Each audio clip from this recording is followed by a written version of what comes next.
à tous, bienvenue sur OTP LOL pour une nouvelle journée de phase de groupe des European Masters Spring 2021. La dernière des matchs allés, donc voilà, journée un peu particulière. Bien sûr, on conclut cette série de premiers matchs. Pour m'accompagner pour ce pré-show, Croc et Tréton. Comment ça va les gars, Croc? Bah écoute, très bien, très content de vous retrouver après Sepline pour les groupes stage. Il y a plein de trucs à raconter, plein d'histoires et ça, moi, c'est vraiment la compétition qui me plaît le plus dans l'année parce que c'est une compétition où on retrouve vraiment les meilleurs de chacune des régions et elles se battent avec le drapeau derrière. Exactement, le drapeau français, on espère qu'il rayonnera aujourd'hui, Tréton. Ouais, on espère en effet, il y aura forcément un match avec Schalke Carmine où le drapeau est un petit peu des deux côtés, donc c'est difficile de choisir, mais en réalité, je pense que le drapeau est un peu plus côté Carmine Corp. Oui, tout de même, mais c'est vrai qu'il y a une sacrée histoire sur ce match à raconter, on le sait, une vidéo bien sûr pour vous rappeler les meilleurs moments de la journée d'hier, et derrière on enchaînera, on a quelques petites discussions sur les rencontres d'aujourd'hui bien sûr, et sur des trucs qui se sont passés hier également. Alors, Anorthosis contre les Makers, Grèce contre Italie. Bon, traitons forcément avec le premier match de la Grèce, oui. On s'attendait à un truc de fou et on a un peu été déçus. Ah, on s'attendait à un banger, on s'est tous un petit peu battus pour commencer cette game avec du coup les Grecs qui nous avaient montré du très très beau jeu avec un Xin Zhao monstrueux en game 1. Ici on s'attendait peut-être au Galen Jungle qui n'a pas du tout été sorti du côté de Dominante. Et en réalité, globalement ils ont été dominés de bout en bout de la partie. Les Makers ont très bien joué de leur côté. Donc ça a fait une grosse game sur Karma top lane, comme quoi ça peut exister. Et ils ont juste tout simplement snowball assez facilement l'équipe grecque. T'en as pensé quoi de cette équipe grecque, Croc? Honnêtement, j'ai pris le train de l'hype en même temps que vous face à Famagusta, mais maintenant j'attends de voir si c'était pas juste une première game, tu vois. J'ai un peu peur avec cette deuxième et le Graves Jungle ne m'a pas du tout convaincu. Et le Big contre Kick, bon, c'était le retour de Salut à tous et de Karim KT, le Lee Sin pour Salut à tous, enfin pour Karim, pardon. Très très très gros Lee Sin et pourtant ils ont commencé en 1-4 et je m'attendais à ce que ce soit déjà trop tard. Mais en fait, l'outplay en teamfight, il est vraiment massif. Je pense que c'est une équipe qui, s'y rate pas ses early games, est vraiment dans le dernier carré, un top 1, top 2 de CEU Master 2021. Impressionnant, salut à tous sur cette game de Gnar. Je pense que c'est lui qui reprend la game en main en disant à ses mates let's go. Et d'ailleurs, on a eu une interview qui allait un peu dans ce sens, où on le voyait très calme, très posé, en disant je crois qu'il va falloir qu'on ralentisse nos early. Le Agorok contre Mystic Première, Tréton, c'était un match important bien sûr parce que Mystic Première sortait d'une déconvenue la veille et il fallait pas se louper cette fois-ci face au Agorok qui était à 2-0 déjà. Il fallait surtout pas se louper, ils ont été super disciplinés avec un early game qui n'a pas eu de kill jusqu'aux 20 minutes, ils avaient tout de même 3 kills d'avance et même plus je pense, les Mystic Première qui ont encore une fois très bien joué, qui ont montré une certaine science du teamfight qui était supérieure à celle d'Agorok, ce qui est assez rassurant en réalité parce que Agorok est quand même une équipe qui a montré des bons teamfights, donc de voir que Mystic Première dans cette catégorie là peut tout de même égaliser avec eux, voire même les battre, et c'est ce qu'ils ont fait ici dans cette game. Donc convaincant pour Misfits, dommage qu'il ne soit pas en 3-0 mais en 2-1, je pense qu'il méritait le 3-0 et maintenant il faudra juste pas se rater sur les matchs retour. Et le Supub contre G2 Arctic, bon on attendait peut-être un sursaut des G2 Arctic, Croc, et les Supub en réalité qui ont sorti une petite composition Séraphine. C'est vraiment, je pense, l'une des raisons pour lesquelles les U Masters sont trop cool à suivre. Parce que justement, tu as des équipes que tu connais pas du tout, que tu découvres et qui prennent un peu leur destin en main sur ce genre de groupe. Aujourd'hui, on a des Supub du coup qui gagnent, hier contre G2 Arctic, c'est donc qui prennent les positions à 2-1. C'est pas ce qu'on attendait du tout dans ce groupe. Et c'est vrai qu'ils l'ont fait avec une certaine manière, le Renekton mid et le Rise top qui ont complètement transformé les G2 qui les ont en mindbrain. On a vu le GP top lane d'Oscarinin qui était en difficulté. Difficile cette game Oscarinin vraiment, et en dernière partie on avait les Mouse contre les Luminars et une game qui a été quand même assez intéressante. Enfin, c'était même pas la dernière partie, je crois que c'était l'avant-dernière, my bad, mais en l'occurrence quand même les Mouse on s'inquiète. Njawa a fait une bonne partie, il a bien joué sur son Rakan, il a été costaud. On a Gadget qui a fait un bon travail aussi avec sa Kai'Sa, mais globalement on n'a jamais réussi à vraiment trouver la clé pour battre les Luminars en teamfight, et surtout Sartorius qui rentre super mal dans son tournoi avec une game de 7 qui était assez horrible en réalité. Ouais, complètement. On a été déçus par cette prestation des Boosts et la draft était compliquée honnêtement. Le UCAM contre Mako. Pour terminer, Croc, avec des UCAM, écoute, qui ont été très très bons. Ouais, carrément, et puis ils représentent très clairement maintenant les espoirs espagnols, donc je dirais que la ferveur populaire, elle est de leur côté, et pourtant c'est une équipe qui n'existait pas il y a 2 ans, donc il y a encore à faire. C'est pas l'équipe préférée, disait-on, des Espagnols, mais en même temps c'est elle qui porte les espoirs, et face au Meiko, ça a été une deuxième victoire pour eux. On va voir s'il y a la troisième aujourd'hui. Le résultat donc actuellement de ces phases de groupe, du coup le groupe B a terminé ses matchs aller, pareil pas pareil pour les autres groupes, mais du coup ça va se jouer pour groupe A, groupe C et groupe D. Du coup, bon, qu'est-ce qu'on en pense? Le groupe D, la Carmine, on sait que c'est une journée importante. Schalke qui va rencontrer l'AK Corp, ça a commencé déjà un peu à bouger sur les réseaux sociaux, traitons. Ouais, forcément, ça bouge même beaucoup, je pense. En termes de groupe, il y a quand même quelques petites surprises, parce que les Kiki Sport, les G2 Arctic et les BTXL qui ont pour le moment aucune victoire, c'est assez surprenant. On en parlera beaucoup, je pense, de ce Carmine Schalke. Et dans les autres groupes, on attend aussi la bonne continuité du côté des Bigs. On va en 3-0 dans ces matchs allés. Et pour UCAM, qui vont jouer contre Mouse aussi, on aura, je pense, quelques discussions à avoir là-dessus, parce que les UCAM, l'air de rien, c'est peut-être l'équipe espagnole qui pourrait créer la surprise. Ouais, mais après, c'est le site 1 de la région, donc en soi, ça devrait pas être la surprise. Ouais, mais je sais qu'avec tes échanges avec tes compatriotes, t'avais cru comprendre que c'était pas l'équipe dans laquelle ils croyaient le plus. Non. À tort, peut-être. Ils y croient pas le plus, ils sont pas super hypés par cette équipe aussi. Après, c'est peut-être l'équipe qui a le monde espagnol aussi, donc ça doit jouer, je pense, du côté de la LVP. Mais c'est vrai que c'est surprenant parce que pour moi, en tout cas, des 3 équipes espagnoles, c'est celle qui joue le mieux et de loin. Ouais, ça on est d'accord. On va y revenir de toute façon sur les UCAM. D'abord, avant tout ça, on voulait faire un point du coup sur le win rate, le nombre de victoires et de défaites en fonction des différentes ligues.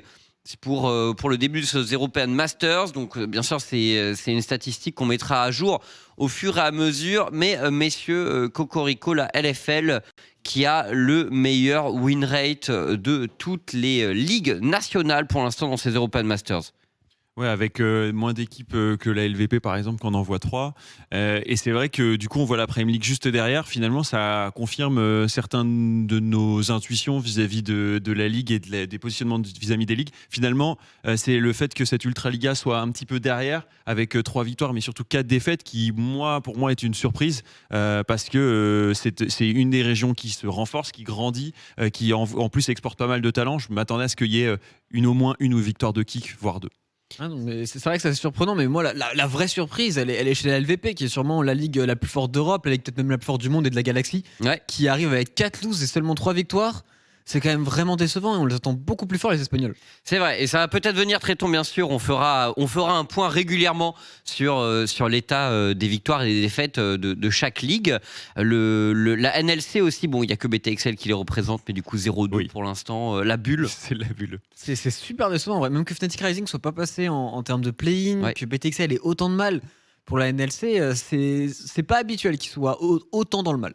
Et petite surprise, c'est quand même la Grèce, de mon point de vue. Le petit 1-1, finalement, on l'attendait pas forcément. Bon, il n'y a qu'un représentant. Ouais, mais ça veut dire aussi que ces genres de petites régions, même les Balkans à 2-1, peuvent être capables de surprendre. Et c'est aussi ça la magie des EU Masters. Maintenant, le truc, c'est que tu as un deuxième tour qui arrivera donc à partir de la semaine prochaine. Et on sait que ceux-là, ils sont coup près. Et on a vu parfois des équipes qui nourrissaient plein d'espoir et qui se font ravager la façade par justement des équipes qui se sont repris en main, qui ont énormément scrim entre les deux. Et j'espère que on aura la possibilité de voir des équipes qui se battent comme Balkan, par exemple, pour prendre un spot. Ouais, mais c'est possible maintenant, vu ce que nous font les subpubs pour l'instant. On va vous parler maintenant du joueur de la journée d'hier. On a décidé de désigner le mid laner de l'équipe UCAM, donc les numéros 1 espagnols, Baka, avec son Twisted Fate qui a été extrêmement impactant, traitons. Il a eu de l'impact sur à peu près toute la carte et c'est grâce à lui que l'équipe a snowball de façon aussi propre. Il a fait démarrer le snowball au niveau 5 avec une téléportation, il est sur la top lane. Au niveau 6 avec son ultimate, il est de retour sur la top lane et vraiment il a fait une bonne partie, il a fait de bons teamfights, il a sorti les gold cards au moment où il le fallait et les UCAM ont totalement dominé dans la partie d'hier. Et du coup on va se poser la question avec les Mouse, est-ce qu'ils sont capables de les battre? Mais en tout cas Baka a vraiment bien joué, il n'y avait pas une performance incroyable hier, on n'a pas forcément un move non plus pour Baka, mais juste je pense que dans l'ensemble, pour l'œuvre du joueur, il méritait d'avoir son joueur de la journée. Donc voilà, Baka, grande perf hier, vous l'avez compris, et on attend de voir bien sûr si ça va se poursuivre aujourd'hui. L'agenda donc de la journée. Qu'est-ce qui nous attend au programme de cette journée d'European Masters?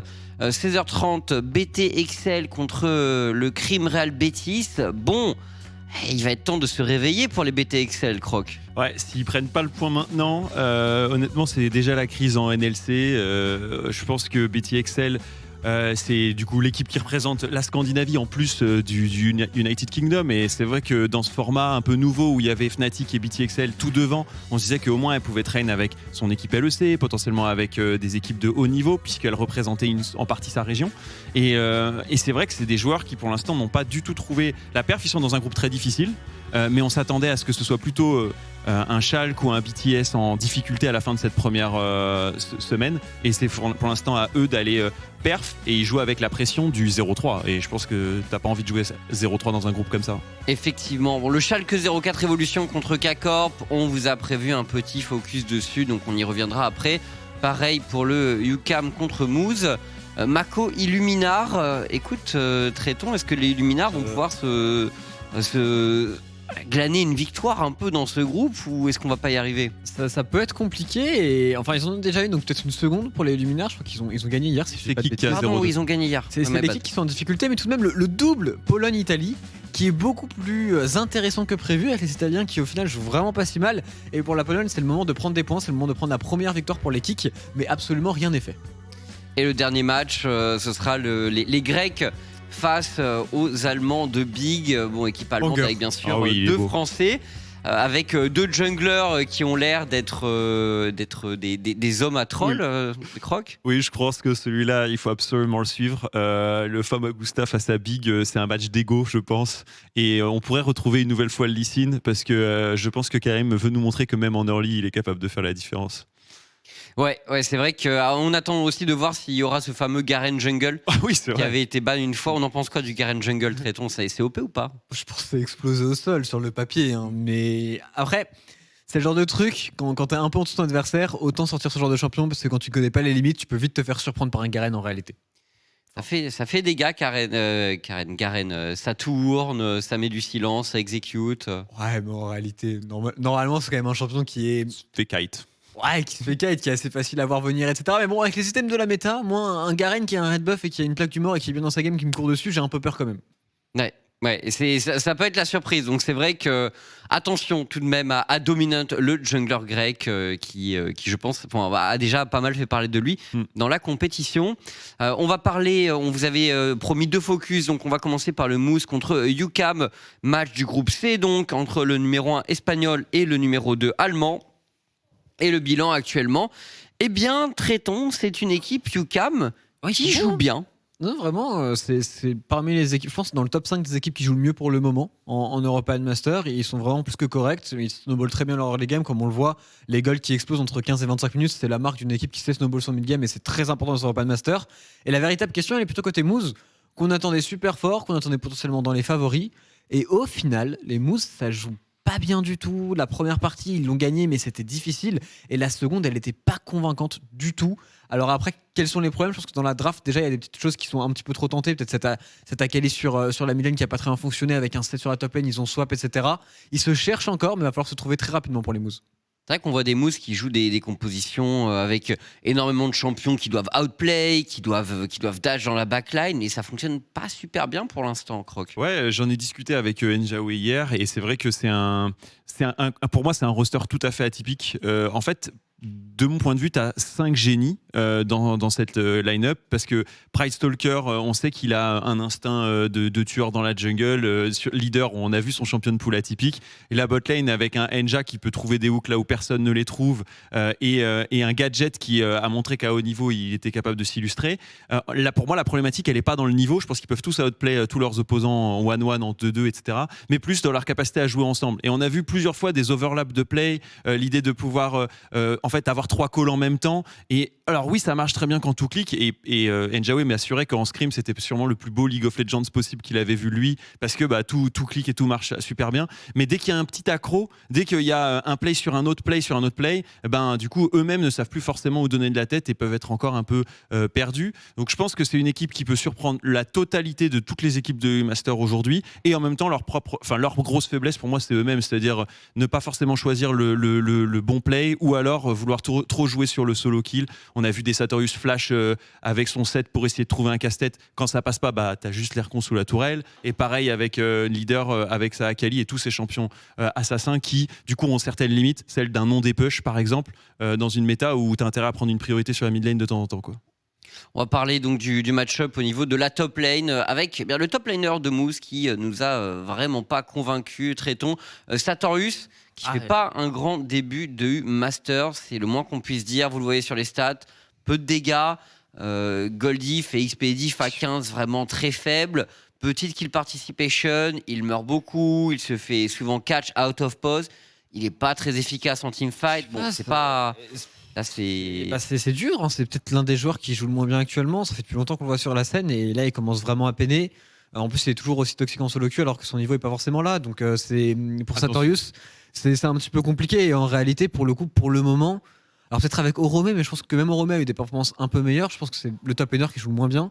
Et il va falloir qu'il se réveille très très vite parce que le truc, c'est quand il n'a pas de priorité, quand il joue des champions agressifs avec Nocturne 7 et qu'il n'arrive pas à passer devant sur ses phases de lane, bah forcément ça donne un handicap énorme à son équipe et après on peut plus forcément jouer. Le rôle de la top lane est quand même assez important actuellement. Ouais, c'est vrai. Et Dridi en face, c'est un joueur qui fait son taf. Il est bon en solo queue, il a le niveau. On l'a vu hier sur une game d'Urgot très convaincant. Et vraiment, Dridi, c'est un adversaire qu'il ne faut surtout pas sous-estimer quand on est Sartorius avec la forme actuelle. Croc, un commentaire. Ouais, je voulais rajouter un truc plus sur UCAM, mais pour moi, c'est vrai que ce que j'aime beaucoup avec cette équipe, c'est une équipe équilibrée, à l'image d'ailleurs de leur top laner. Il n'y a pas de risky move, mais plutôt un plan de jeu assez bien en place. C'est vrai que c'est une équipe que je suis allé un petit peu regarder leurs statistiques et ce qu'ils ont fait dans la saison. C'est une équipe qui a pris que 2 points sur 5 en début de saison et ensuite qui a tout pris au fil de la saison avant de gagner contre Vodafone Giants, l'équipe de The Antonio qu'on avait connue sur des U-Masters où il jouait Shogat sur la top lane. Et ensuite, ils ont gagné contre le Real Betis 3-0, match convaincant. Je pense que c'est une partie du renouveau de la Ligue espagnole, une Ligue espagnole qui a perdu, je suis allé calculer, 12 ou 13 internationaux qui étaient venus dans la Ligue l'année dernière et qui en sont partis entre les 2 saisons. Ça fait la diff. Du coup, il faut une nouvelle génération et je pense que UCAM en fait partie, quoi. Ouais, les UCAM qui sont vraiment très intéressants à suivre. La suite, c'est on parle de la mid lane. On parle un petit peu de la mid lane, bien sûr. Leader. Bon, leader contre Baka. Baka, vous l'avez vu, c'était notre joueur de la journée d'hier. Maintenant, leader est censé être beaucoup plus qu'il est, mais bon, les stats, encore une fois, elles font mal pour le mid laner de l'équipe allemande. Ah oui, c'est sûr que c'est sans appel. Je pense que leader peut vraiment exploser son match-up en cas de counter match-up sur un Baka qui est peu expérimenté sur la scène internationale. Mais le truc, c'est que si ça joue safe, il aura toujours un jungler sur le dos, en fait, leader. Et surtout s'il a un champion sur des push qui est obligé de s'exposer pour pouvoir kill. Et puis je pense que quand on est UCAM, on fait un plan anti-leader, un minimum, que ce soit dans la draft ou que ce soit directement dans les plays. Il y a de fortes chances pour que leader ne puisse pas jouer son envers. Ouais, donc on va voir, mais voilà, au niveau de la mid lane, effectivement, le plan anti-leader, potentiellement, on va voir si la lumière pourrait peut-être venir du bot. Enja. Il a joué 2 Rakan. Ouais, effectivement. Il disait que ça faisait 1 semaine ou 2 qu'il le retraînait à fond. C'est pas un de ses champions de cœur, enfin, c'est pas son champion clé, mais ça combote bien avec leur style de jeu actuellement à Mouse. Quand c'est explosif, quand on va aller jusque derrière la backline, il n'y a rien de mieux que Rakan. Maintenant. Quand tu sautes et que tu es tout seul et qu'il y a déjà plus leader, je pense que tu essaies de courir le plus vite possible vers ta tour. Et pour l'instant, c'est ce qu'on a vu du côté d'Enja. Je pense vraiment qu'avec un autre plan de jeu que ce qu'on a vu dans les 2 premières games, Moose peut l'emporter face à UCAM, mais il va falloir un gros niveau de jeu et surprendre pas que sur un pic, mais peut-être sur une phase de jeu et un peu plus de pression sur leur league game, quoi. Affaire à suivre donc entre ces 2 équipes. On va maintenant parler bien sûr de la rencontre entre Schalke 04 Evolution et la K-Corp, en commençant par Nuclear, le mid laner français de Schalke, qui, on le sait, a été le premier mid laner de la K-Corp. On est revenu un peu sur ses stats en Div 2, tu l'avais commenté à l'époque. Oui.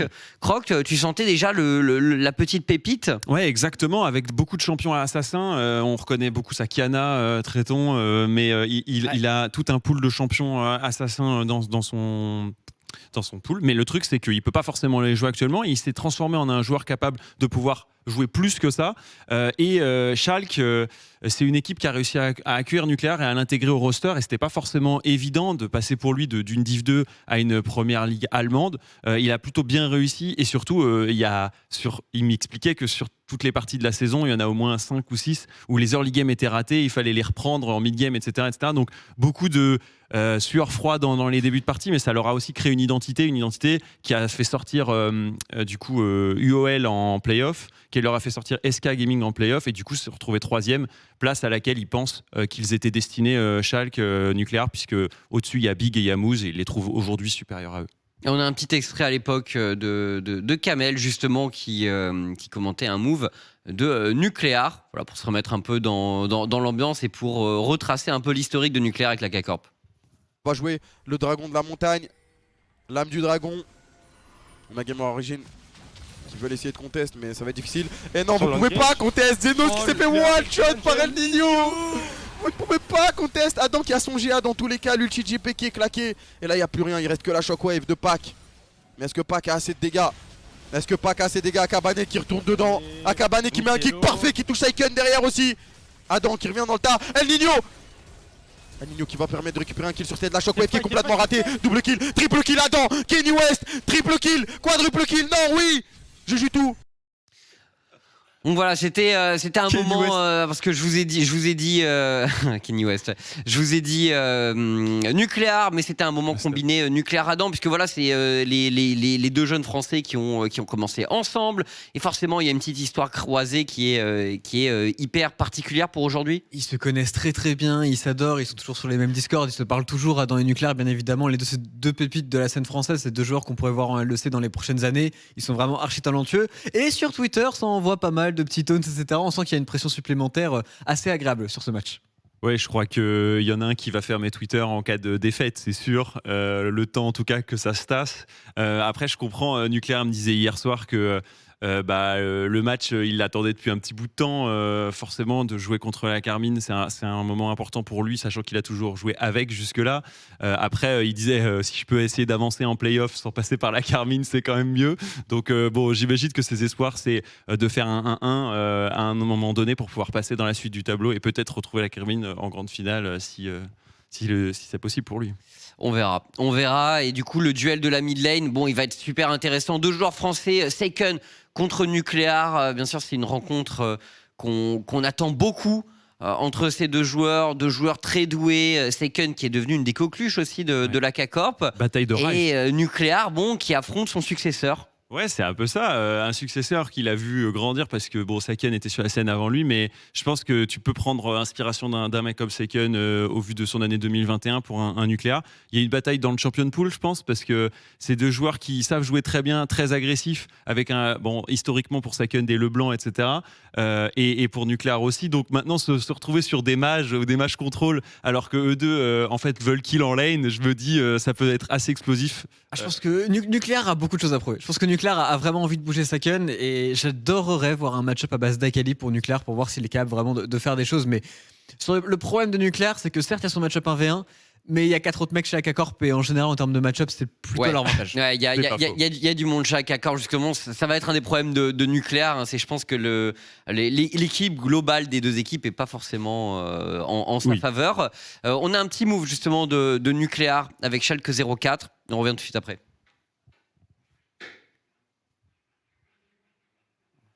Ouais, on a du coup Nucléar qui va mettre son roaming sur la top lane contre Orome ici, qui va prendre un kill.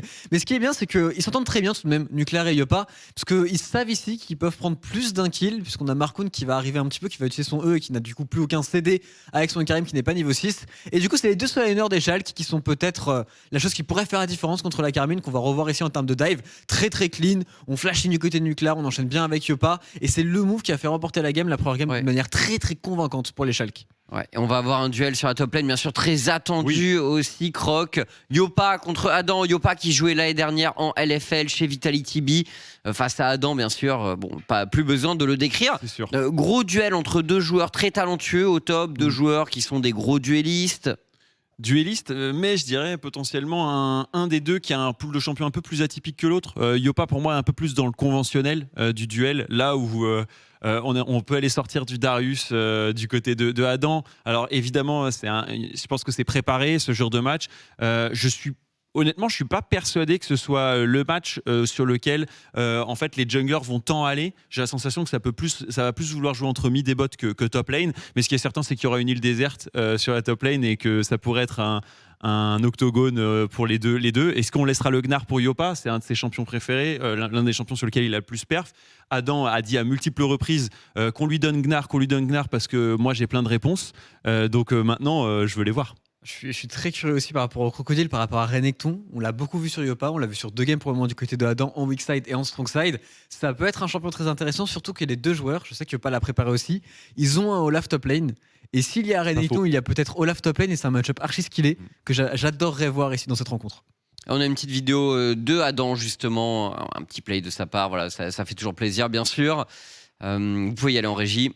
Ouais, c'est le fameux teamfight. Bon, la game est en réalité. Bon, elle est terminée. Oui. Mais tout de Avant même, ce c'est moment. stylé Non, parce mais qu'il y là, a il 5 prend- personnes qui courent après Adam, qui va prend les points de temporiser style. parfaitement. Il joue super bien. Il va zonia ici le hook parfaitement. Derrière, il va temporiser un maximum et toute la Carmine va bien évidemment aller aider son top laner et il va pouvoir se retourner de la belle manière.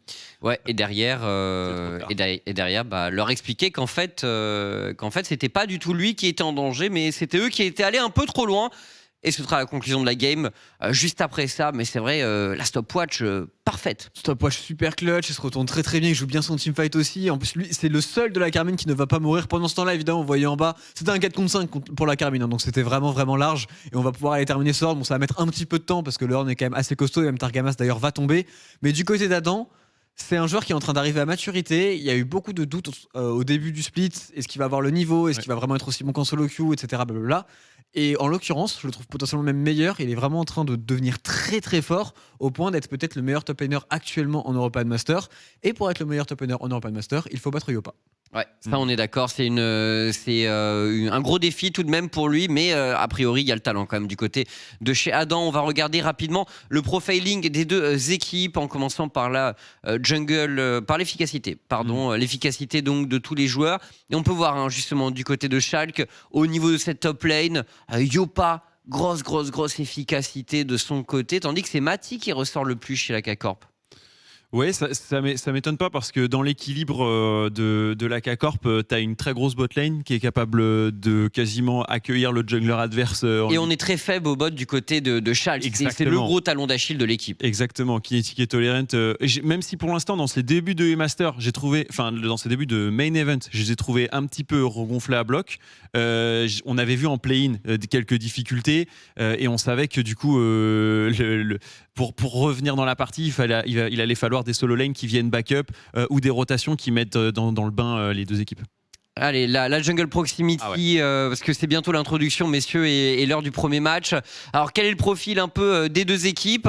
Eh bien, on peut voir du côté de la K-Corp beaucoup d'emphase autour du mid et du support. Et c'est intéressant parce que, par contre, du côté de Schalke, c'est vraiment à fond pour le top, notamment. Ouais, on bouge beaucoup en top lane, on bouge beaucoup autour de Yopa. On veut le faire snowball parce qu'il passe devant dans ses match-ups au final du côté d'Obsess. Et l'énorme différence, c'est vraiment que la Carmine joue avec un trio. Et ce trio, c'est Saken, Targamas et Syncroft. Et il fonctionne super bien.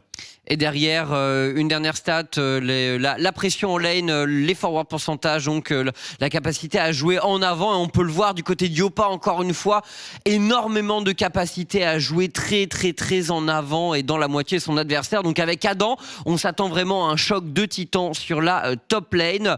Voilà, vous avez les clés de la rencontre et de la journée. On va se laisser pour l'introduction et on se retrouve pour la première rencontre qui est Le Betis contre BTXL. Betis BTXL, absolument. À tout de suite.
Et bonjour à tous, bienvenue pour ce qui va être la première draft de cette dernière journée des matchs allés pour le groupe Stage des European Masters, le main event BTXL contre Betis.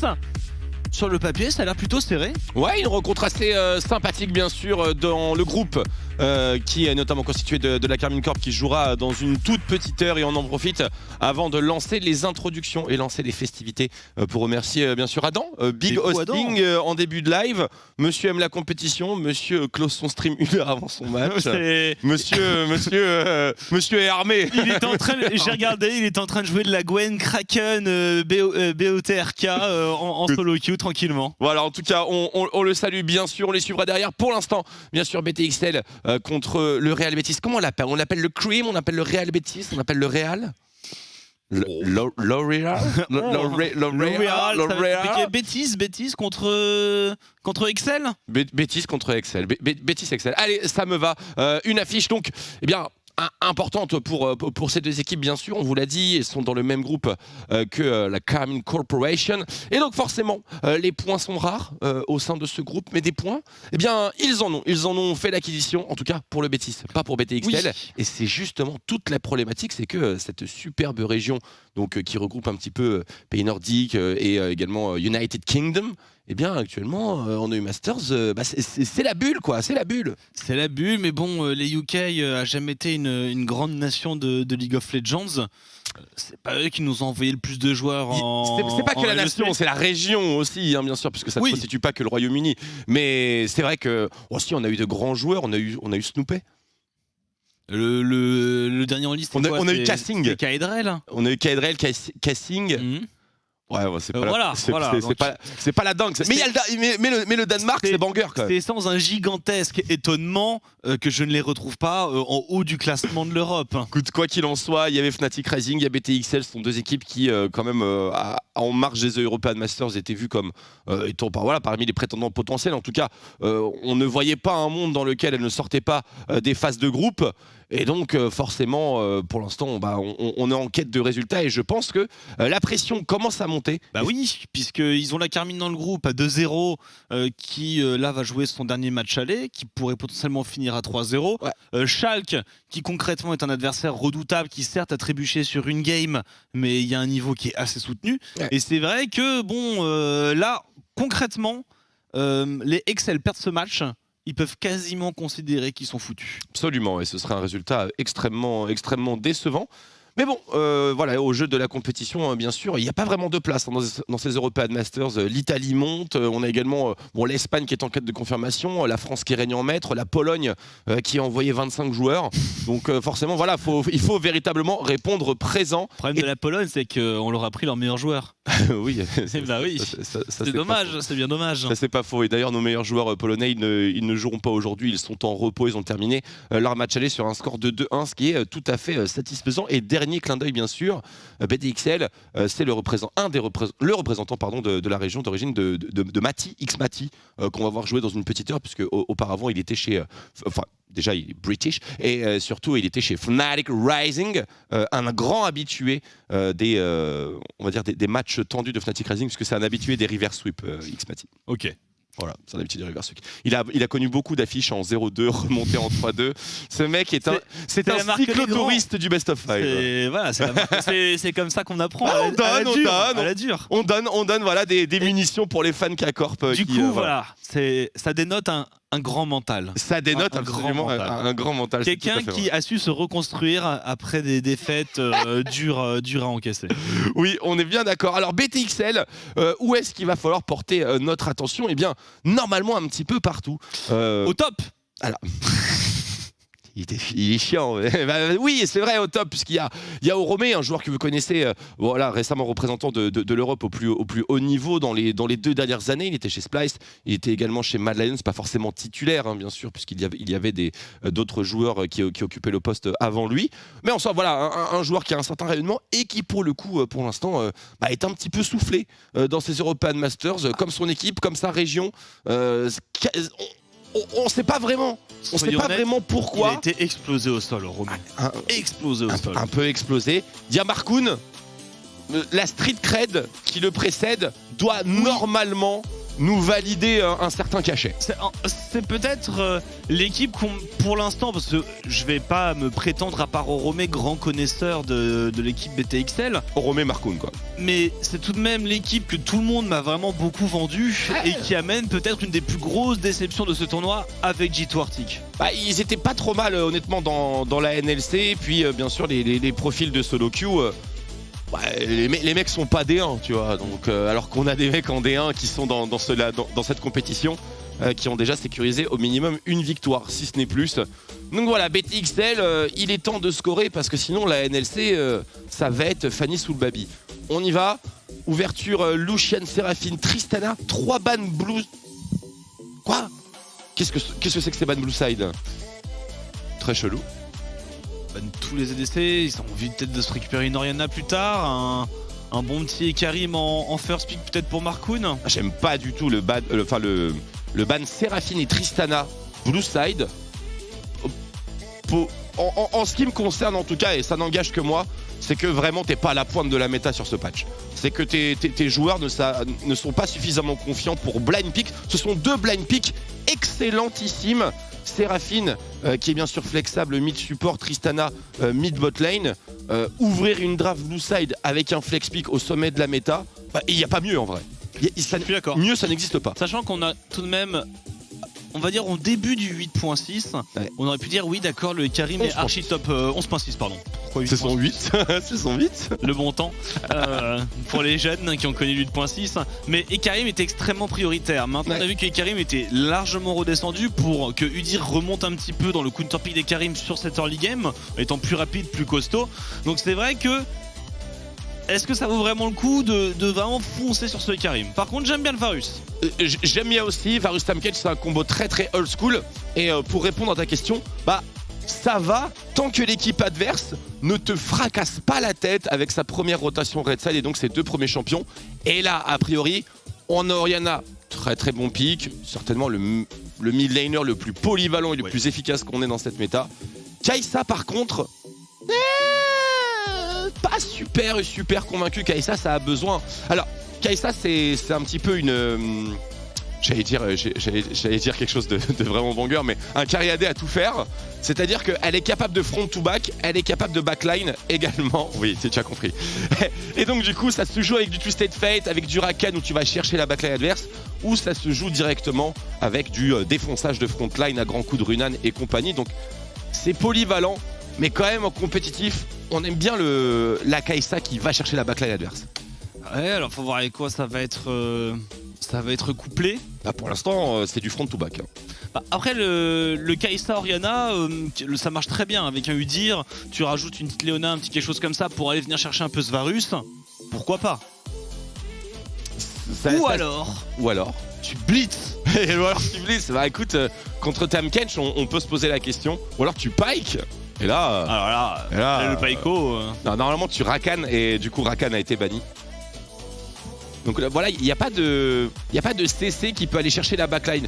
Tu vois, par exemple, Kai'Sa avec Ekarim, je préfère largement à Kai'Sa Udyr parce qu'au moins Ekarim, il va aller te CC toute la team adverse et t'as plus qu'à choisir où est-ce que tu vas utiliser ton killer instinct.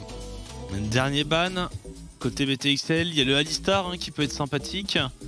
On va ban le Renekton. Donc là, on pourrait tout simplement réintroduire sur un bon gros Alistar. C'est pas dingue contre Varus Tamkech.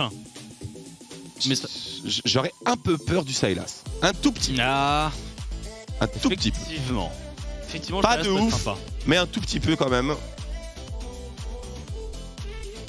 Ok. Alors, Bard, c'est très fort contre Tamkech. Mais ça s'arrête là, quoi. Ça s'arrête un peu là. Non, c'est très très fort contre Tamkech, bien sûr. Pas contre Ikarim Akali. Ni Nocturne. Oh la réponse. Oh le Bard. Oh la dingue. Oh la vache. Oh le Bard. Il regrette de s'être levé ce matin, le Bard. Il va falloir qu'il soit méga chaud. Il va falloir qu'il solo win la game avec son Udyr parce que sinon ça va être compliqué. Du coup, ils ont un flex top mid avec le Akali Nocturne. Ouais. Maintenant, il y a des choses qui peuvent casser les dents d'un Nocturne top, même d'une Akali. Le problème, c'est que est-ce que ce qui casse la gueule à Nocturne top casse la tête à Akali aussi? Si on marche dans les deux cas de figure, même si ça casse la tête de personne. Voilà, j'imagine que les deux marchent contre Sion. De toute façon, C'est assez simpliste comme personnage. Maintenant, avis perso, vaut mieux mettre Orome sur Nocturne que sur Akali. Ouais, no offense. Pourquoi c'est très compliqué à jouer, No Nocturne? Ouais, ouais, effectivement. Si tu n'as que 3 doigts. Et sinon, ça devrait le faire normalement. Franchement, même à 3 doigts. Ah, alors, attention, je pondère un petit peu mes propos. Il y a quand même un petit peu de finesse dans le match-up parce que tu dois mettre ton shield au moment où tu penses que Sion va mettre son smash, etc. Un petit peu à l'image de l'interaction Sion-Fiora. Faut y aller pour le rater, hein. Faut vraiment y aller pour le rater. Bah, en vrai, c'est un peu instant et tout. C'est comme la riposte de Fiora, quoi. Si tu te loupes, tu te prends un stun full charge. Et Il dure quoi, 1 seconde 5, 2 secondes le shield de Nocturne? 2 secondes? Non, mais t'as pété un câble. Il est 2 long, hein, secondes. tout de même, son shield. Dure pas 2 secondes de shield, ce serait énorme. 1 seconde 5. 1 seconde 5, c'est énorme aussi. Vérifie pour moi. Ouais, je vais vérifier parce que ça me paraît être une dinguerie. C'est pas comme si le Q-spell de Sion c'était un sort que tu voyais pas venir. Hein. Non, c'est sûr, mais tu sais pas quand il va le lâcher. C'est ça le truc. Et que toi, t'as une fenêtre d'1 seconde 5, admettons. Lui, il a une fenêtre de 4 secondes. Donc il y a quand même 50% du temps où tu peux te faire outplay quand même. C'est pas si évident que ça. Pas si évident que ça. C'est 1,5 secondes, je crois.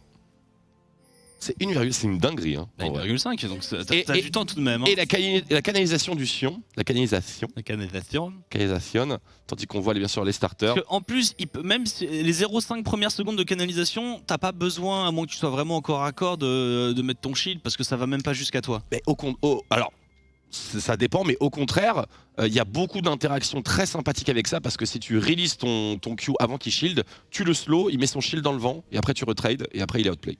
Donc, en vrai, il y a un peu de man game sur ce match-up. Un petit peu. Je pense qu'à partir de la Bramble, il n'y a plus de man game. Peut-être. peut-être. Alors, je regarde. Je sais pas, c'est 3-4 secondes, je crois, Sion, mais c'est pas vraiment marqué de manière aussi explicite que je l'aurais voulu. Alors, attendons, on a pris cette petite voie pour la vision et on va se disputer le niveau 1. Pas de pool pour le Bron. On a 2 duo-lanes qui pushent très très bien, le Varus d'un côté et la Kai'Sa avec la Pludicatia de l'autre. A priori, pas de quoi prendre vraiment d'avantage early game sur les 2 bot lane. Ça dépend du degré d'énervement des Tahm Kench, de manière générale. Mais je ne crois pas en l'agressivité de ce duo bot lane BTXL qui, pour l'instant, n'en a vraiment pas fait son trait de personnalité le plus exacerbé. Non, c'est une botlane qui absorbe véritablement. A priori, je compte beaucoup plus sur White Tame pour mettre un peu d'animation au niveau de cette duo lane et pour venir agresser un peu. Moi j'espère qu'il va s'en aller en fait. J'espère qu'il va s'en aller. Parce qu'un Udyr, on sait. Alors le match-up Udyr et Ikarim pendant pas mal de temps, on s'est toujours dit, nous les premiers, que Ikarim bouffait Udyr, que c'était une honte de prendre des Udyr quand il y avait des Ikarim de up, etc., etc. La réalité quand tu min-max tout, c'est que dans les premiers niveaux quand même, Udyr est beaucoup plus costaud et polyvalent.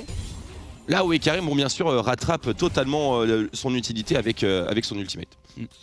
Mais le fait est que si tu mets à Udyr un 2e stun et un portail, la dingue. Il a des très bons setups, hein. Au top, au bot, effectivement je pense qu'il y a beaucoup de choses et le roaming jungle support peut être incroyable. Ouais. Et d'ailleurs on a un gank, hein. On a mis une ward assez deep sur les Krugs et je pense que voilà, il sait que s'il ne voit pas le Bron sur ses Krugs, c'est que forcément il est en train d'essayer de jouer un tour soit sur la mid lane, soit sur la top lane. Et on recule prudemment pour Orome, c'est bien. Les autres jours il serait mort. Oui, totalement. Absolument. Et il doit faire avec les faiblesses de Nocturne en lane qui sont certes peu nombreuses, mais tout de même existent. Ça trade dur, ici on loupe le coup de langue. On y va à l'audace avec un stack manquant pour dévoration et recracher ce vilain bard. Il a claqué Ghost. C'est le dive. Il dive. Oh, ça fait oh mal. Le stop. Ils vont tout mettre, le Ikimi, la fatigue en plus. Namex, on essaie de tanker, les dégâts sont bons. Le Tahm Kench devrait-il tomber? Non, il survit. Mais on a frôlé la catastrophe. Hein. Mais elle peut faire des dégâts cette tourelle ou comment ça se passe? Elle a pas envie, j'ai l'impression. Et par contre Whitetime il va prendre le deuxième service. Absolument, il a plus de Q-Spell, il est donc à Walp, c'est un flash out extrêmement médiocre, voire complètement boosted. Et c'est donc une fin de tournage pour cette bot lane du Real Betis. C'est terminé pour la duo lane. Ah, là c'est Ils ont terminé. perdu 15 CS, tout l'XP au niveau de la décarie. Et la wave bounce. Donc là c'est genre... Bon, il va falloir vraiment mouiller le maillot hein, pour rebondir d'une telle ouverture. le top side est en train de... Bon, 1v1 perd son match-up pour le moment. Et il reste plus que la mid lane. Donc LeBron, il faut jouer là. Il faut essayer de donner un petit avantage quelque part à quelqu'un. Ouais, bah bonne chance pour tuer une Akali avec Udyr Orianna. Perso je vois pas trop comment c'est possible. Faut vraiment qu'il troll avec son Shroud. Ah, il faut choper Atrix au moment où il all-in son adversaire. Genre au moment où il met le deuxième stack d'ulti.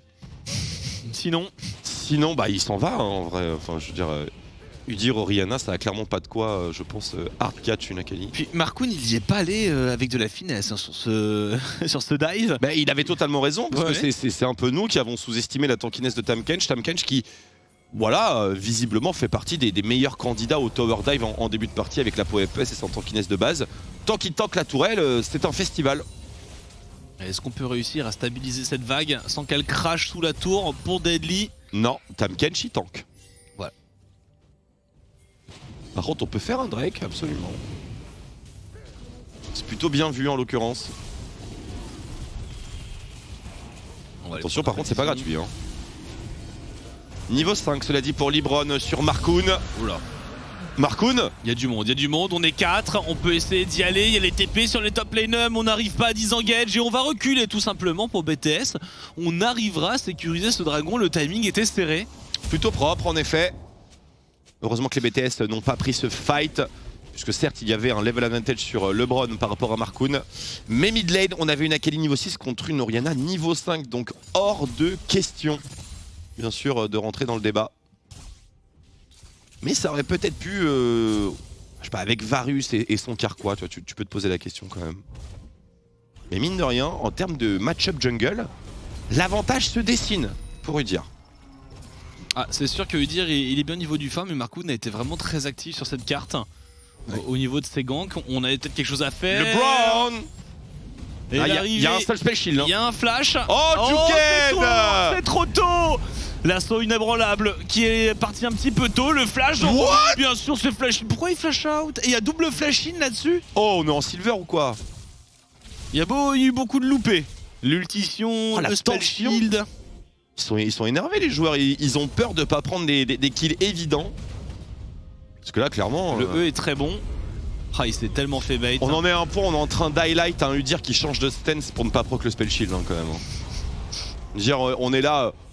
Oh le monstre! Il a pas mis la frappe de l'ours dans le bouclier! Il s'est transformé en tigre! Il aurait pu!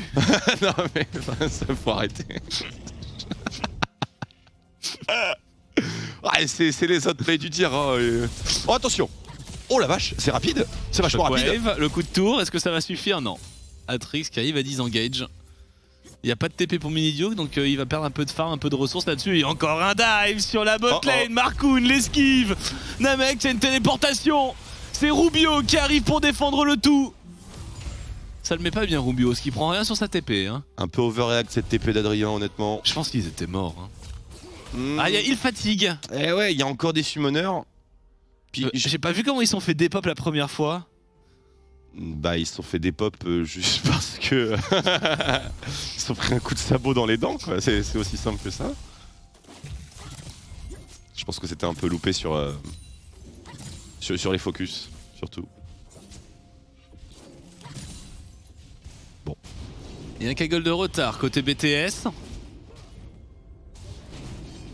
On va essayer d'un peu snowball, on récupère la jungle pour LeBron et on swap sur le timing Herald. On renvoie finalement, mais il avait pas back Rubio, il a back, il est reparti au bot. Ah non, il a TP bot, il est resté sur la wave. Je l'avais vu initier son back pendant un moment, je me suis dit, qu'est-ce qui s'est passé? C'est la botlane qui a swappé et peut-être vont-ils avoir l'envie de jouer les râles, en tout cas les BTXL. Ils suivent la cadence. Le swap ne donne pas le moindre avantage pour le moment. Non. Et surtout on arrive au moment fatidique du niveau 6 de Varus. Et l'Herald, au pire, faut qu'il se dépêche de passer niveau 6 pour Bard et ça se contrôle, un héros de la faille. Les équipes ont tendance à oublier maintenant que tu peux cancel le héros. Quand tu as le Bard, enfin, quand t'as le Bard avec toi et que t'es derrière, laisse le héros de la faille, counterplay et c'est très bien. Exactement, tu joues en cross-map et en vrai, dans 1 minute 30, il y a un dragon, s'ils arrivent à retarder un petit peu, juste à titiller les XL, les XS, les XS, les XL, les BTXS, les BTXS, et les XL au niveau de la prise de ce héros de la faille, on pourrait jouer en cross-map. J'ai pas l'impression que ce soit le cas. A priori, non. De toute façon, ce héros de la faille, il est à eux. Hein. Je vois pas comment, dans quel univers les BTS. Les BTS.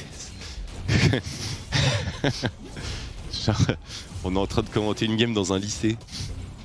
Terrible. En tout cas, ils peuvent pas sortir dans cette river, c'est absolument indiscutable. Quoique, si ça troll un peu. Ouais, il faut pas aller plus loin. Il y a du renfort, il y a Markoon qui est là et si on meurt, il y a un héros de la faille dans la foulée. Namex qui va prendre le Magical Journey. On se repositionne. Allez, allez Markoon, tu cavales, tu vas bot lane le plus loin possible de ce Bard. Oh non, il pouvait mettre le héros de la faille fast en vrai. Vu qu'il est que niveau 5. C'est vrai. Ah, il vient de le passer. Ah, il vient de niveau 6. Il aurait été trop déçu. Non mais le bot, comme tu as dit, un bot mid, bot, il y a déjà 2 plaques qui ont été récupérées. Il arrive, ils mettent un gank sur ce Sion, ils mettent le Herald dans la foulée. En vrai, le Sion, ouais, il y a moyen qu'il saute, je suis d'accord. Ça accélère le Nocturne sur son Estropieur, c'est pas plus mal. Oh, la chaîne de corruption qui est loupée. Et là, LeBron. Eh non, il y a Markoon toujours. Tu vas pas mettre le héros de la faille comme ça. Eh si. Tu vas pas mettre ça comme ça. Et pas comme ça. Et pas après tout ce que t'as fait. Il a oublié. Mais non. Il a oublié. Tu troll? C'est du troll. C'est du troll. Bah pourquoi? C'est du troll. Bon, dommage. Oh le stun. Il a offert 2 plaques, hein. C'était gentiment offert. Ah, peut-être que l'ulti va venir là maintenant. Là maintenant. Wow, Romé qui vient ramasser bien une petite poignée de free kill sur cette top lane. C'est bien horrible, hein. D'abord il paranoïa, ensuite il TP, et puis après il réactive la paranoïa dans la foulée. Absolument, tout s'est passé dans l'ombre. Oh, attention, oh la vache, mais il est... Ouf. Oh, et dommage, c'était bien vu pour Mini Duke. Il méritait, hein. L'assaut inébranlable, on vient chercher Oromé, il a un spell shield, il va l'utiliser bien sûr. Est-ce qu'on peut mettre un coup de paix dans la foulée? Le E qui est raté et le flash-in de LeBron pour prendre ce kill. On punit ce Nocturne, mais tout de même 3000 gold d'avance pour BTXL. Ça fait beaucoup en 11 minutes de jeu. Puis surtout les actions qu'on est en train de produire. Bon, hormis l'échange de kills sur la mid lane. Bien joué à Mini Duke au passage. Ah, c'est que les kills, bah, tu les donnes soit à Udyr, soit à Sion. Et ça va pas dans le bon sens, à mon avis. Donc ulti Nocturne, into TP, tu en as parlé. Waouh. Ouais, ça c'était un outplay mais colossal. Le flash. Un petit peu tôt. Je pense qu'il se chauffe peut-être un petit peu trop Atrix. Hein. Parce que s'il fait ça dans 5 minutes avec un item, là Orianna il l'a tout shot. Je sais pas si le flash-in était... Pour les 2 cas de figure, c'était pas... Mais quand t'es dans le doute, tu vois, t'y vas quand même. Mais bon, Whitem qui oublie son ulti, qui... Comme son adversaire, hein, parce que tout le monde a oublié hein, que Bard pouvait faire ça, j'ai l'impression qu'il y avait l'interaction. Ah, écoute, on verra avec notre bureau d'analyse, parce qu'on a quelqu'un qui a quelques... Et j'ai regardé, il y avait du mana. Alors oui, il y avait du mana, mais est-ce que tu peux justifier le fait de ne pas utiliser le destin tempéré ici? Voilà. Ah, on posera la question. Il mobilise la tour, il se fait dive. Bon, il y a un possible nom, aussi, tu vois. Il y a un nom du doigt qui est fait, mais on y reviendra, je suis d'accord. Après, personnellement, je pense que c'est de la moula gratuite quand même de ne pas mettre cette ulti. Donc quoi qu'il arrive, autant utiliser ses spells. Mais on verra avec notre bureau d'analyse. Oh là, Mini Duke. Ah, il est dans le dur Mini Duke, il a pas de flash, il a plus Pas rien. Il a... Oh oui, quel bel stopwatch.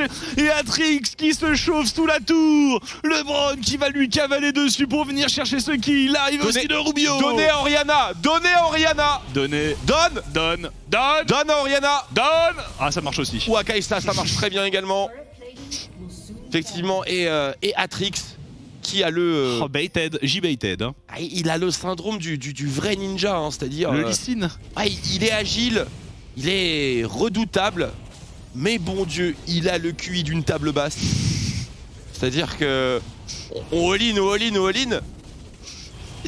Sans vraiment beaucoup d'intérêt ici. Donc il faudrait un petit peu se calmer. Parce qu'au mieux, c'était du 1 pour 1. Au mieux, c'était du 1 pour 1 complètement. T'as pas vu la stopwatch, enfin voilà.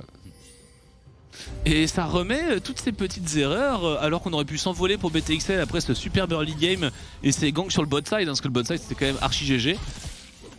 Bon, on arrive à revenir un petit peu. Oh, il est vivant! Il est vivant, il arrive à s'en sortir et Atrix aussi. Finalement, on paye des petites choses. Rubio qui va essayer de s'enfuir, il a plus d'assaut inarrêtable, il a plus de flash. Rubio, il sera lui aussi condamné, il ne tiendra pas, mangé par ce Tahm Kench, même pas besoin. Et il a flash dans le mur. On l'a pas vu, mais je vous le dis, la flash dans le mur. C'est dur hein, quand même. Atrix, il faut se calmer, un item et il peut devenir Terminator. Il joue vachement bien avec sa Akali, mais il prend les mauvais calls au mauvais moment malheureusement. Ça coûte si cher. Mais il a le permis, hein, ça se voit. Hein. Il a complètement le permis. Maintenant Rubio, bon, pas grand chose à dire là-dessus. Il veut tenter quelque Oh, chose. deuxième round, le TP de Sion, c'est parti banger. Il a pas son ulti, je sais pas s'ils vont pouvoir y arriver. White Time qui trouve un Magical Journée. Oh, les dégâts sont excellents. Le destin tempéré, celui-là il est très bon et on t'attend à la sortie. Hop, on récupère Ponamex. Très bien, on n'était pas trop en position. On perd un peu de farm sur le top side, mais très bon move de BTS. Et Deadly qui s'est fait ignorer par son Tahm Kench de manière assez scandaleuse. Il était là, tu me manges, non? Ok. Non, pas envie. Ok, cool. Nice. Ah, encore une fois. C'est pas au bon moment. C'est pas au bon moment. Il n'y a plus personne au bot. Ils ont pas la vision dans la river. C'est pas des bons calls. On est mais du père. Ils sont du père BTXL en macro. Mais ils ne font que go in. Ils ne font que go in. Ils n'ont que ça. Il y a une seule partition dans le répertoire. C'est vers l'avant. Ouais, mais bon, à chaque fois qu'ils ont un avantage, ils le ruinent du coup. Bah et oui, il faut un peu pondérer là parce que c'est vraiment, ils en font beaucoup. Alors on aime beaucoup le jeu agressif hein, évidemment. Mais là, quand ça mène à quelque chose. Là c'est un petit peu poussif. Je suis bien d'accord. Surtout qu'il était complètement spotted. Enfin, genre... Parce que courir la tête la première dans un mur pour le principe de le faire. Mais surtout que le setup il est horrible. Il est horrible. Le timing est horrible, l'état de la wave est horrible. Il y a rien qui est bon, il reste le flash, les informations shockwave, il y a aucune info. On rappelle que l'intégralité des BTS était bot lane il y a 10 secondes. Il y a ni un dragon, ni un héros de la faille. Il n'y a pas de tour à prendre. En vrai c'est grave cool. Hein. Il y a que aucune bonne raison. Mini Duke, il joue défensif. Il est à 2-0-1. C'est vrai. Tout ce qu'il a à faire, c'est adapter son pass building, ce qu'il a fait très intelligemment. Il a très bien vu que la température était extrêmement haute, comme dirait Sean Paul sur cette mid lane. Et donc du coup, rush Zonia, tranquille. Et on va attendre. J'aime beaucoup ton répertoire de références. Ah, ça plairait d'ailleurs à Duke lui-même, grand fan de Sean Paul. Le non mini. Le non mini, celui mini. de 1m90. Exactement, lui-même. Mais il n'a pas la même Oriana. Je tiens à dire. La sienne est... bien pire. bien pire. J'ai laissé faner le doute. Attention, défense mid lane. Ah. Bah voilà. Hein. Ah ça c'est un bon all-in. Ah, est-ce qu'on va KS honteusement? Oh, on s'en sort! La Légion des Ombres! Et non, c'est bon. Ils viennent le chercher, pas de punition possible. Ça court vite, c'est un Nocturne, c'est un Karim. Et petit overextend qui sera puni. Ah, il perd flash et heal là-dessus. Ça, c'est rude. À 50 secondes du dragon. Absolument. C'est cher payé. Après, était-il véritablement overextend? Ça se discute. Après, que le Nocturne puisse ulti aussi facilement du mid vers le bot, c'est surtout une conséquence du fait qu'on ait laissé la mid lane totalement open. On a fait ce reset, on a laissé un peu la mid lane, on était un tout petit peu overextend. Effectivement, on voit la vision hein, qui est peut-être qui était un peu trop avancée. Cette vision sur le bot side plutôt que d'être dans la river. Et là maintenant 20 secondes avant l'infernal, on le veut pour les BTS, c'est un troisième dragon, c'est une âme infernale, on le veut très très fort. Bien d'accord. Et surtout ce sera l'occasion de faire un vrai teamfight et là Oromé, Atrix, qui sont déchaînés depuis le début du match, eh bien n'ont qu'une seule mission, embrasser leur instinct. Et juste tout lâcher là. Là, ils peuvent y aller. Sur format regroupé quand même qui peut être avantageux pour les BTS. L'ulti et Karim qui revient dans une dizaine de secondes. Ce serait idéal de temporiser ce timing là. Attention à Trix qui est vu, destin tempéré, ça touche, Magical Journey, le stun, flash d'Atrix, le Shroud, ça va être dur. Il va passer au-dessus. Il y a, oui mais il y a les brouilleurs là, ils savent où il est, et finalement il arrive à bait un peu, ils prennent le dragon pendant ce temps-là, il prendra un kill. Franchement j'ai pas les mots. Je vous jure j'ai pas les mots. Bravo Atrix. Attention c'est le all-in, stopwatch. Extrêmement early, flash out, on va prendre le portal, la Légion des Ombres, ça va deep, qui n'a pas fait mouche visiblement. Il a les dips nocturnes, hein. Oromé il est très deep, heureusement, il y a la dévoration. La Shockwave va suivre, LeBron qui arrive. Mais voilà, Deadly en embuscade avec son Varus qui met énormément de dégâts, il faut partir maintenant pour les BTS qui s'offrent un petit peu. Aïe. Et c'est tout de même... Il va où? Il va mid lane. Traverser des non, c'est la rotation d'Ashore. Traverser les abysses niveau 10. Revoyons ce move parce que honnêtement j'ai pas les mots. Mais bon Dieu, pourquoi il y a 5 joueurs sur cette Akali? Pays s'est bien foutu de leur tronche. Hein. Il pouvait se barrer 1000 fois au passage. Hein. Ouais. C'est lui qui a décidé de trade 1 pour 1. Mais bon, ils prennent le dragon sur un 1 pour 1 et ils sont très heureux. Hein. Et derrière, bon, le réengage. Et là, il faut juste fumer au Oromé en fait. Ou alors rotate pour défendre la mid lane. Moi, je comprends pas tout dans ce match. Non plus. Franchement, je comprends pas tout. Mais bon, est-ce que tu vois un Français dans ce match? Dieu merci, non. Ah mais je sais pas si c'est la pression du 0-3. Enfin, c'est super bizarre. Enfin, des deux côtés en vrai, et puis le Real Betis il est à 1-1 donc. Enfin, vraiment le truc où tu chases Akali à 5 alors qu'il y a ton 3ème dragon à côté. Moi, Et ça leur coûterait très cher. Hein, parce que vraiment, sans lame infernale, la game va être beaucoup plus dure pour eux. Avec la Akali qui. Elle a beau être un 1-4, elle avance. Ah, surtout, il joue comme nos Tryndamere en solo queue, quoi. S'il arrive, il rentre dans le fight. Comme s'il n'y avait pas de lendemain. Exactement, il arrive, il trade 1 pour 1, il est là. Bon, j'ai fait mon taf. Job done. C'est vraiment. C'est ça, hein, clairement. Et au bout d'un moment, avec son champion, il va pouvoir tuer 2 personnes. Et donc, job done, game done. Mais c'est sûr que c'est pas ça qui va aider à sortir seed numéro 1 de ce groupe. Oui, les boss d'éteint tempéré à suivre. On éteint la lumière pour Oromé, il attend un peu pour venir la Shockwave. On met tout sur un Tahm Kench. Est-ce que c'est la bonne chose avec les ombres? Et on re-engage pour les BTS. Malades. Ce sont véritablement des fous furieux. Oromé qui est un petit peu excentré, mais c'est l'arrivée de Atrix. Et le format Aram qui vient sublimer cette composition. Et ils punissent pas. Ils ont mis destin tempéré, ulti Ketli. Ils avaient plus rien. Ulti Kai'Sa. Nocturne et Karim et Varus sont tout mis sur le go, donc il reste plus que Akali ici. Ah, le format groupé qui vient sublimer leur draft, clairement. C'est une approche de bûcheron. Hein. Ah, moi ça. Ils sont à 5. Ils sont peut-être un peu trop attendus, Markoun et Oromé. Comme s'ils se moquaient de la vie de leur Tahm Kench. Bah, en vrai de vrai, ils auraient dû s'en moquer de manière plus explicite.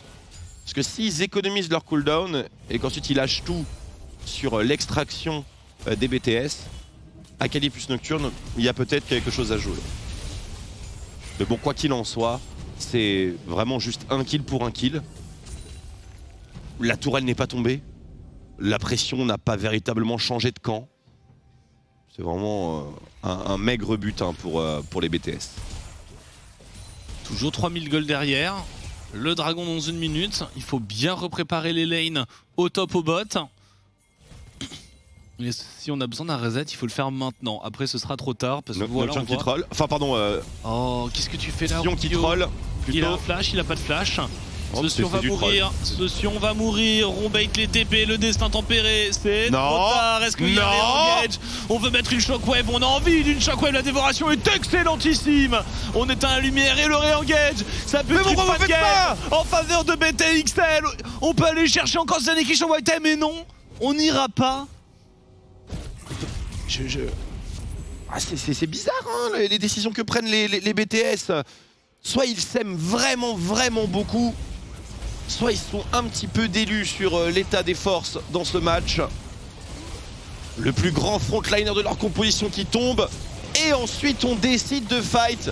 Aïe aïe aïe, pas grand chose de positif qui pouvait sortir de cette décision très clairement. Par contre ce serait intéressant de mettre peut-être un peu de pression sur le dragon. On aurait pu faire le dragon pendant que l'équipe adverse faisait le baron Nashor. Là évidemment c'est ce qu'ils vont essayer de faire, mais est-ce qu'ils vont être assez rapides? Oh, ça devrait aller. Ça devrait aller. Ils sont pas encore repositionnés. Une lueur d'espoir dans les ténèbres avec ce troisième dragon. Éventuellement la promesse d'une âme. Bon, on remercie clairement les BTXL puisqu'ils auraient pu effectivement prendre les deux. Ils avaient assez de marge de manœuvre. Mais bon, c'est un détail maintenant. Ils vont faire avancer On verra pas le replay, dommage. On va avancer mid-bot, on va aller sécuriser la T2, il lui reste un tout petit point de vie. Et aller commencer à menacer les inhibiteurs. Ce qu'on peut vraiment défendre. Une lane oui, deux non. Clairement. Parce que je vois pas comment, par quel miracle ils arrivent à engage un fight. Du coup je comprends pas trop, on est en train de défendre la T2, Kai'Sa est sur le red buff. Il faut pousser pour BTXL. Oh, c'est pas de la belle défense ça. Hein. Non, et on avance avec la T2. Maintenant, on va pouvoir réavancer au mid pour BTXL. Pour l'instant, il n'y a pas vraiment de résistance. Hein. Ah, peut-être l'engage sur Oromé qui s'en va avec les Stropieurs. On s'est fait une petite frayeur. Et paf. Tourelle qui tombe, c'est laborieux. Je sais pas combien de temps il leur reste au niveau du baron Nashor. Tu le vois en haut enfin centre gauche de l'écran. Au centre gauche. Ah oui, pardon. tout à fait, 1 minute 5. Ils ont le temps de faire un dernier push, hein. Faudrait renforcer parce que juste les T2, top, je trouve ça un peu léger. T2 top, c'est le plus safe ici. Et on n'a pas de vision, mais on sait qu'il y a probablement Atrix, ou alors on pose une petite ward pour White Time. Par contre, si les BTS défendent, il faut les dive là parce que c'est trop. Ils peuvent pas défendre une T2 dans cette situation. Hein. Ah, il faut y aller, hein. La tour va bientôt tomber. Tapez la tour, nom de Dieu! Il y a Oromé qui a sa paranoïa.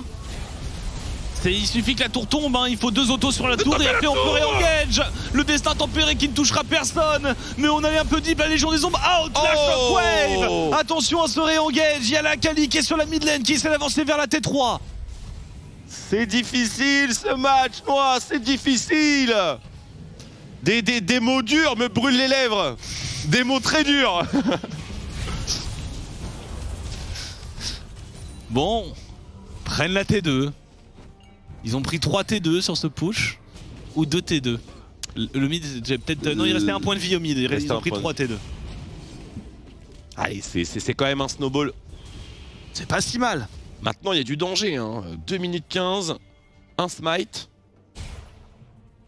Et assez curieusement, le jungler qui out-level l'autre, c'est pas celui qui gagne. Il lui met 2 levels, LeBron James.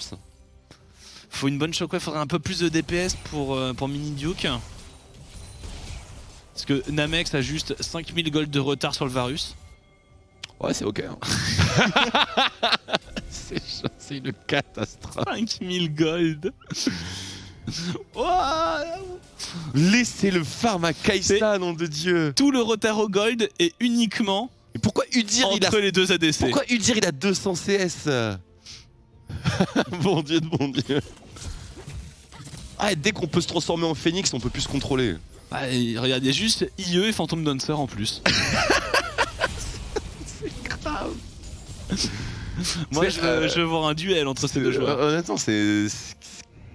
Bah, si, je peux le dire, c'est imperdable. Hein. Franchement, là, non, Franchement, je suis pas sûr. Moi, je pense qu'il y a encore beaucoup de choses qui peuvent se passer dans cette partie. Et ça se passe dans 1 minute. bah, écoute. Peut-être qu'avec une âme infernale, Il ouais. suffit que Atrix se chauffe, rentre dans le tas, se fasse one shot. Ça va arriver, je pense. Mais a priori, il y a Oromé qui. En vrai, Oromé va faire exactement la même chose que ce qu'il fait depuis le début. Et ce pourquoi on est un petit peu dubitatif. C'est-à-dire all-in dans des timings un petit peu farfelus. Sauf que maintenant, il a Stera qui est ange gardien. Il peut survivre. Ah, il peut même carry en fait, finalement. En faisant exactement la même chose que ce qu'il faisait avant. C'est son heure. Son moment de briller. Alors là, la situation où tu es mid lane. Il y a une chaîne de corruption qui part. Oh là là. Deadly Oh, Mais Sovarus Deadly qui flash in sans peur et sans reproche à la maison des ombres. On vient essayer de tout chasser et on arrive dans la backline. Mini Duke fait si mal. Ça semble être un wrap. C'est totalement un wrap ici, double kill récupéré sur Ikarim. Il ne reste plus que le sion colossal de Rubio qui met du temps à tomber, qui flash out, ça flash in. Mais bien sûr, c'est totalement worse. Et on va aller te... Oh, il tombe ou pas? C'est un sion, il va avoir son shield. C'est grave, ça met du temps de fou. Et maintenant on peut... Bah on aurait pu... Attends, il reste encore Bard. Oh oui, ça danse. Est-ce que ça push sur la mid lane? Est-ce que ça fait un dragon? Ouais, Time qui arrive à s'en sortir, il a son flash encore, il peut essayer de bait. Tu vas faire un petit Drake là? Petit Drake, ce serait pas mal. Mais du coup, ils auront rien pris d'autre. Drake reset Baron, c'est à peu près tout ce qu'il y a, mais de toute manière, tant qu'il n'y a pas Varus, il n'y a pas de Baron Nashor réalisable. Et on va revoir ce fight parce que Deadly... Il nous a caché un flash in là.